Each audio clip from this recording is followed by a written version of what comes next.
Honorable Chairman sir, I am standing with tearful eyes. உங்களுக்கு எனது கண்ணீர் வணக்கம். Tamil Nadu is facing very serious situation, panic situation. ஒரு ஹத்ராத் வழக்குக்காக இந்த நாடே கடுமையாக அதிர்ச்சிக்குள்ளாக்கிய ஒரு ஹத்ராத் வழக்கு. தினம் தினம் ஒரு நிர்பயா வழக்கை தமிழ்நாடு சந்தித்துக் கொண்டிருக்கிறது. தினம் தினம் ஒரு நிர்பயா. இது சட்டம் ஒழுங்கு சம்பந்தப்பட்டது அல்ல. நாட்டின் மக்களை காப்பாற்ற வேண்டும் என்பதற்காக தமிழ்நாட்டிலே பெண்களுக்கு பாதுகாப்பு இல்லாத நிலை இருக்கிறது.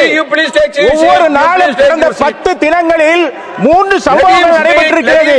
2.5 வயது குழந்தை infant raped by someone. Madurantakam நகரத்திலே 14 வயது பெண் பைக்கில் சென்று கொண்டிருக்கிற போது ஒரு கும்பல் அவளை தூக்கி சென்று கற்பழித்து தெருவோரம் போட்டு விடுகிறது. சினிமாக்களில் பார்த்திருக்கலாம். அதுபோல தூத்துக்குடியில் 2 தினங்களுக்கு முன்பாக போலீசில் காவல்துறையில கம்ப்ளைண்ட் கொடுத்து கூட எடுக்காத நிலை இருக்கிறது. இது சட்டம் ஒழுங்கு சம்பந்தப்பட்டதல்ல, பெண்களின் மாண்பு சம்பந்தப்பட்டது. காக்க வேண்டிய கடமை இந்த அவைக்கு இருக்கிறது. மணிப்பூரிலே பெண்களுக்காக கலக்குகிறவர்கள், மனம் இறங்குகிறவர்கள் தமிழ் பெண்களுக்காக தயவு காட்ட மாட்டீர்களா? இந்த அவை மணிப்பூருக்கு இங்கிருந்து ஒரு குழுவை அனுப்புகிறது. ஏன் தமிழ்நாட்டுக்கு அனுப்பக்கூடாது? மகளிர் ஆணையத்தை அனுப்புங்கள், இந்த நாடாளுமன்ற குழுவை அனுப்புங்கள்.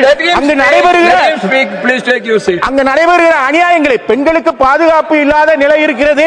அந்த நிலையை மாற்றுவதற்கு நீங்கள் நடவடிக்கை எடுக்க வேண்டும்.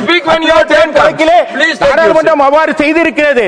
அதுபோல வழக்கிலே நாடாளுமன்ற உள்துறை செயலாளர் அறிக்கை பெற்றிருக்கிறார். ஏன் தமிழ்நாட்டுக்கு மட்டும் கேட்க மாட்டேங்கிறீங்க? தமிழ்நாட்டில் நடைபெறுகிற பெண்களுக்கு பாதுகாப்பு இல்லாத நிலை இருக்கிறது. எனவே I urge the state government I urge the central government to intervene this matter, sending a team to intervene the matter, investigate the matter, file the report before the government. This is my urging, because மணிப்பூருக்கு கலங்குவீங்க, மெழுகுவர்த்தி ஏந்துவீங்க, ஆனா தமிழ் மக்களுக்கு கிடையாதா என்று கேட்டு விடைபெறுகிறேன். Let me listen to him. கண்ணீரோடு விடைபெறுகிறேன்.